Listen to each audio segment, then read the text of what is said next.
Um dia, bem na casa onde Evelyn e eu prometemos passar a vida juntas, ela me olhou diretamente nos olhos e disse: Tom, eu quero o divórcio. Não foi um apelo, nem foi cheio de dor, foi uma declaração fria e final, como uma sentença de morte para cada lembrança e sonho que eu já tivera. Ela colocou uma pasta grossa na mesa de centro, suas exigências me cortando como uma lâmina afiada, a casa, a maior parte das nossas economias, pensão alimentícia por 5 anos, e um aviso arrepiante de que eu não tinha condições de pagar um advogado para revidar. Sou apenas uma professora de marcenaria do ensino médio, enquanto ela tinha uma equipe jurídica inteira apoiando. Olhei para ela. Olhei para mim mesma. E disse as 2 palavras que ela esperava: você tem razão. Antes de começarmos, deixe um comentário abaixo dizendo de qual cidade você está assistindo. Aproveita o vídeo. Mas Evelyn estava errada. Ela achou que tinha-me derrotado, que eu me renderia em silêncio. Ela não fazia ideia de que por trás do meu silêncio havia uma arma que eu havia esquecido há muito tempo, o irmão com quem eu não falava há 5 anos, Marcos, um homem poderoso no direito. No momento em que as portas do tribunal se abriram e ele entrou, o mundo de Evelyn virou de cabeça para baixo. Esta história não é apenas sobre uma batalha por bens. É sobre traição, resiliência e, o mais importante, o poder inquebrável da família. Você já sentiu que perdeu tudo, só para perceber que é nesse momento que está realmente pronto para revidar e recuperar tudo? Junte-se a mim enquanto compartilho a jornada que vivi, das profundezas do desespero a uma vitória inesperada. Durante 8 anos, Evelyn e eu construímos uma vida tijolo por tijolo. Nossa casa não era apenas um abrigo, era uma tela pintada com nossas memórias, conversas noturnas na sala de estar, risos e quando na cozinha e manhãs tranquilas tomando café na varanda. Lembro-me das pequenas comemorações, dos aniversários do nosso cachorro Max, das inúmeras tardes de domingo que passamos juntos cuidando do jardim. Era uma vida que parecia tão real, tão permanente, como a mesa de carvalho maciço que escolhemos quando nos mudamos. Mas, sob aquela superfície, rachaduras se formavam, pequenas, quase invisíveis a princípio, como pequenas rachaduras em vidro. Havia noites em que Evelyn chegava tarde em casa, com um cansaço nos olhos que eu não conseguia alcançar. Mensagens sem resposta. Os suspiros sussurrados quando ela pensava que eu não estava ouvindo. Eu dizia a mim mesma que era só stress, que iríamos superar. Porque é isso que o amor te faz fazer: você perdoa, você espera, você se esforça mais. Então chegou o dia que destruiu tudo. Evelyn não hesitou. Sem lágrimas, sem arrependimento. Ela se sentou à minha frente, o ar entre nós mais frio que o vento de outono lá fora. Tom, acabou, disse ela com franqueza, colocando uma pasta na mesa de centro como se fosse um verdito escrito em pedra. Senti meu coração congelar enquanto ela delineava os termos. Ela queria a casa, a maior parte das nossas economias e uma pensão alimentícia substancial. Ela deixou claro, não se tratava de uma discussão. Era uma exigência final, entregue com o sorriso irônico de uma vencedora. Naquele momento, eu não estava apenas ouvindo as palavras que rompiam nosso casamento, eu estava confrontando uma traição mais profunda do que eu jamais imaginei. A mulher que eu amava e com quem compartilhava sonhos não era mais a Evelyn que eu conhecia. Ela era uma estranha, estratégica e fria, brandindo acusações e poder como armas. A confiança que construímos durante anos estava se desintegrando, substituída por um campo de batalha. Minha mente acelerou, não apenas pelo choque, mas por uma culpa que me consumia. Será que eu não tinha percebido os sinais? Será que eu estava cego à infelicidade dela? Meu velho amigo Mark, que esteve ao meu lado nos bons e maus momentos, certa vez me disse: às vezes, a dor mais forte é perceber quem realmente está ao seu lado quando a tempestade chega. E essa dor agora era minha para carregar. Olhando para trás, vejo que foi o momento em que parei de ver Evelyn como minha parceira e comecei a vê-la como uma adversária. No entanto, mesmo nesta hora mais sombria, uma centelha de determinação se acendeu dentro de mim. Sob a devastação, uma voz suave sussurrou: este não é o fim. Enquanto Evelyn expunha seus termos, percebi que aquela luta era maior do que apenas nós. Tratava-se de proteger a vida que construímos, o legado que importava, não apenas para mim, mas para aqueles que eu amava. Meu irmão Marcos, embora afastado por anos, de repente surgiu na minha mente, uma figura de força e estratégia, uma tábua de salvação que eu não ousara alcançar. Antes que eu pudesse mergulhar ainda mais naquele abismo, fui forçada a confrontar não apenas a perda de um casamento, mas o desmoronamento do meu mundo inteiro. No entanto, às vezes, é quando o chão desaba sob seus pés que você descobre o quão forte realmente é. E isso foi só o começo. A casa que antes ecoava com risos agora parecia estranhamente silenciosa, como um fantasma do que era. E com o passar dos dias, o silêncio se tornava mais pesado. Mas havia outros, velhos amigos, vizinhos e até colegas como Sara, da escola, que notaram que algo estava errado. Alguns me procuraram, cautelosos, mas preocupados, lembrando-me de que eu não estava sozinho. Ainda assim, nenhum deles sabia da verdadeira guerra que estava prestes a começar atrás daquelas portas fechadas. Porque Evelyn não estava apenas terminando um casamento, ela estava planejando uma batalha para a qual eu nunca me inscrevi. Depois que as palavras de Evelyn pairaram no ar como uma frase que eu nunca pedi, a casa que antes cheirava a conforto tornou-se sufocante, uma prisão repleta de silêncio, mais alto que qualquer grito. Sentei-me sozinha naquela sala de estar, o coração da nossa vida juntos, olhando para a pasta que ela deixou para trás. Cada página era um lembrete não apenas do que ela exigia, mas da distância que havia crescido entre nós, um abismo que eu só notei quando se tornou largo demais para atravessar. A verdade me atingiu em cheio, eu estava prestes a travar uma batalha para a qual não estava preparado. Um professor de marcenaria do ensino médio contra uma equipe jurídica com bolsos fundos e garras ainda mais afiadas. O peso daquele desequilíbrio esmagou meu espírito.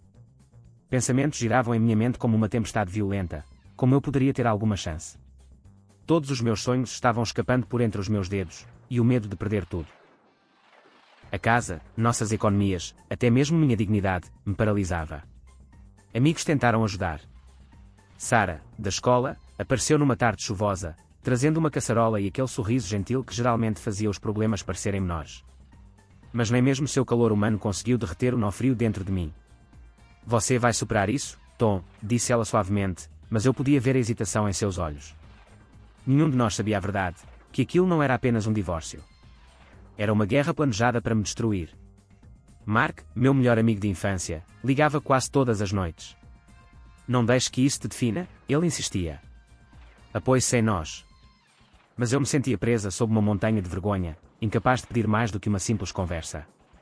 O silêncio de Evelyn era ensurdecedor, nenhuma resposta, nenhuma chance de reconciliação, apenas os frios documentos legais que transformavam nossa vida em comum em algo estranho. No fundo do poço, fiquei acordado, olhando para o teto, revivendo cada momento, procurando onde o amor havia morrido. A traição doeu não só por causa da partida dela, mas também pela forma calculada como ela estava levando tudo. Eu não estava apenas perdendo um casamento, eu estava perdendo uma parte de mim. No entanto, mesmo com o desespero ameaçando me consumir, uma brasa teimosa ardia dentro de mim, algo que se recusava a se apagar. Lembranças de dias melhores, o lado bom de Evelyn, os motivos pelos quais eu a amava, tudo me lembrava que me render não era uma opção. Foi durante uma dessas noites agitadas, com o coração disparado e as mãos trêmulas, que me vi discando um número para o qual não ligava há 5 anos, o número do meu irmão Marcos. O homem que eu acreditava ter perdido para sempre, o homem que se tornara um estranho depois da nossa amarga briga pela casa da família. Marcos era a última pessoa que eu queria arrastar para essa confusão. Nosso passado era repleto de ressentimento e silêncio, um abismo esculpido pela dor e pelo orgulho teimoso. Mas o desespero tem um jeito de derrubar muros. Aquele telefonema marcou o primeiro passo para trás, para longe do precipício, o fio frágil que me puxaria para uma luta que eu finalmente estava pronta para enfrentar. Enquanto o peso da solidão ameaçava me esmagar, outros atores nesse drama em desenvolvimento começaram a emergir. Minha cunhada, Linda, entrou em contato comigo com uma preocupação silenciosa e um otimismo cauteloso, lembrando-me de que a família, por mais fragmentada que seja, pode ser uma fonte de força. E Evelyn? Ela permaneceu distante, mas resoluta, construindo seu exército de armas legais, confiante de que meu isolamento era minha fraqueza. Mas mal sabia ela que o próximo capítulo apresentaria um poder que nenhuma de nós esperava. Não falo com Marcos há 5 anos. Não porque eu quisesse, mas porque algumas brigas deixam cicatrizes profundas demais para serem curadas apenas com palavras. Nossa ruptura não era por dinheiro ou simples desentendimentos, era pela casa da família, aquela velha casa onde crescemos, onde cada tábua do assoalho rangia e guardava uma lembrança, cada canto contava uma história da nossa infância. Para mim, aquela casa era um santuário, uma homenagem viva aos nossos pais, um lugar onde o legado da nossa família podia sobreviver à passagem do tempo. Marcos via a situação de forma diferente. Para ele, aquela casa era uma relíquia incomoda, um ativo líquido que pesava sobre seu futuro. Ele queria vendê-la, dividir o dinheiro e seguir em frente. Nosso debate não era apenas um choque de opiniões, era um campo de batalha de teimosia, orgulho e tristeza. Aquilo se transformou em algo maior do que nós, um cânion largo o suficiente para que nenhum dos dois ousasse atravessar. A última vez que conversamos foi amarga. Palavras mais afiadas que facas foram trocadas, feridas infligidas que pareciam impossíveis de fechar. A tensão não era apenas entre irmãos, era um abismo construído por anos de dor reprimida e desculpas não ditas. Depois disso, o silêncio nos engoliu por inteiro. Evelyn testemunhou as consequências, e admito, eu estava convencida de que Marcos tinha ido embora da minha vida para sempre. Quando ela expôs suas exigências e zombou da minha incapacidade de lutar, presumiu que a ausência de Marcos significava meu isolamento. Ela me achava vulnerável, irreparavelmente quebrada. Mas subestimou o que a família realmente significa, os laços que se retraem, mesmo depois de anos de fria distância. Durante dias após a declaração de Evelyn, vaguei na escuridão, sufocada pelo medo e pela incerteza. Minha mente continuava voltando àquele relacionamento fragmentado, ao irmão que um dia chamei de amigo mais próximo. O homem que detinha o tipo de poder que me faltava, mas que temia que pudesse me rejeitar mais uma vez. Então chegou o momento em que orgulho e desespero colidiram, forçando-me a agir. Encontrei seu número privado, aquele para o qual eu havia jurado nunca mais ligar. Minhas mãos tremiam enquanto eu discava, o peso do risco de rejeição pressionando meu peito. Quando Marcos atendeu, sua voz era ao mesmo tempo estranha e familiar, profunda e firme, mas carregada de anos de palavras não ditas. Tommy, disse ele, usando aquele velho apelido como uma ponte para o passado. Naquele momento frágil, os anos de silêncio se dissiparam.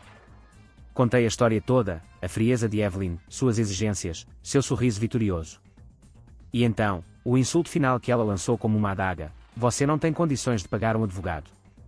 O silêncio do outro lado da linha foi longo e pesado, mas não de raiva.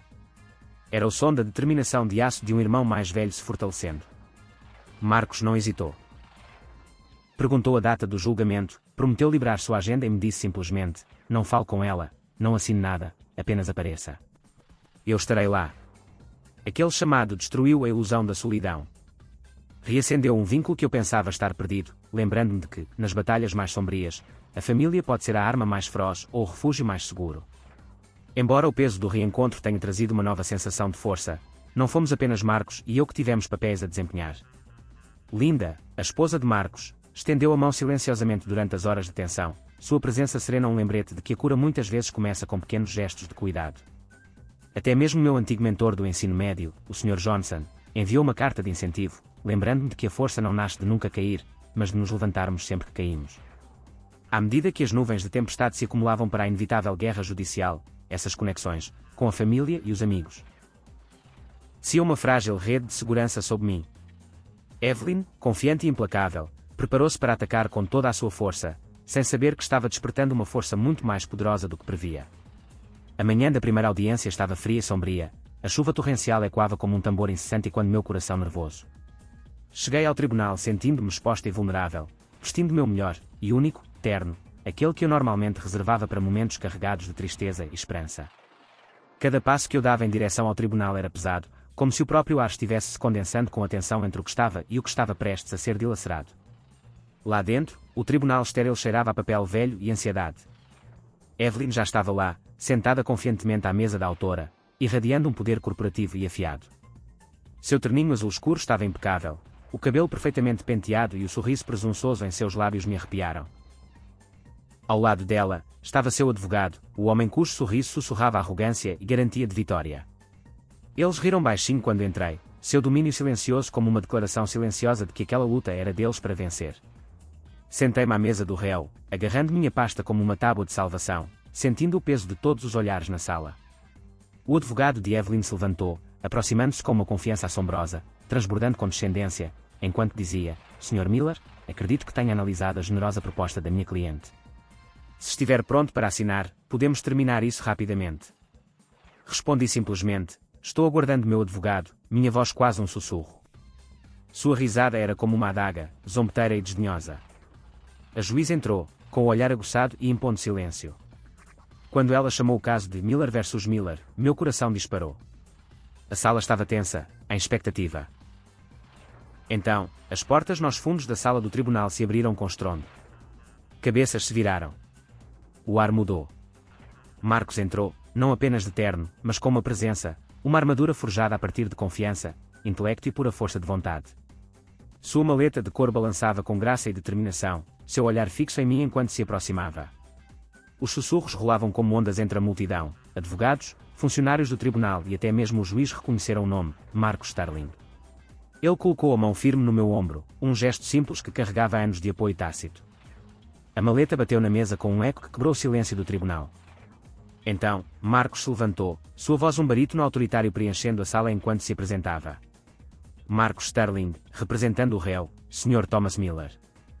As sobrancelhas do juiz se ergueram, o poder do nome estava claro no ar. Então chegou o momento que abalou a confiança de Evelyn. O olhar de Marcos fixou nela, frio e inflexível. Lenta e deliberadamente, ele declarou: ele não precisa me sustentar. Sou o irmão mais velho dele. O tribunal congelou. Seu sorriso presunçoso desapareceu, substituído por horror e descrença. A fachada confiante de seu advogado ruiu, seu rosto empalidecendo sob o peso da reputação de Marcos. Com precisão calculada, Marcos desfez as exigências dela, rotulando-as de predatórias, apresentadas de má-fé, e anunciou uma reconvenção para solicitar uma auditoria forense e exigir que Evelyn pagasse os honorários advocatícios de Tom. A equipe jurídica de Evelyn ficou exposta, encurralada por um predador que jogava xadrez enquanto eles jogavam damas. Aquele dia não foi apenas uma audiência judicial, foi uma declaração de que o jogo havia mudado irrevogavelmente. O que Evelyn esperava ser uma vitória rápida era agora o primeiro tiro em uma batalha que ela nunca previu.